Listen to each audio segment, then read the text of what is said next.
dua të di se cila ka qenë një nga disfatat që ti mund të kesh pësuar, që në aspektin sportiv flas, që ka ndikuar edhe në atë personal tëndi. Domethënë, cila nga këto ulje ngritje gjatë karrierës tënde të ka ndikuar më shumë?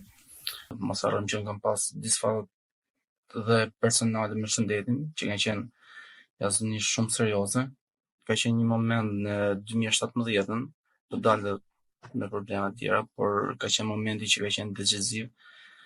Ishe 2 provat për të shpallë kampion bote në Anaheim të Amerikës dhe pi pandjeja, ishte në kampionat, sa kishte 2 prova nuk i maj mend se si kam hyrë, si kam dalë, domethënë ke provat nuk maj mend absolutisht asnjë gjë dhe bi pandje dhe në gjendje kame, sepse kisha vajt pjesa e kësaj hidratim kisha vajt nivele jashtëzakonisht shumë të larta dhe oksigjeni në tru ishte në mungesë. Dhe me marrin me ambulant më çojnë në spital, se majnë absolutisht nuk majnë mend absolutisht asnjë lloj momenti, vetëm kur shikoj 6 doktora që ishin lart, më kishin bërë shërita tuba në pjesën e zemrës, më kishin bërë këto ndërhyrje.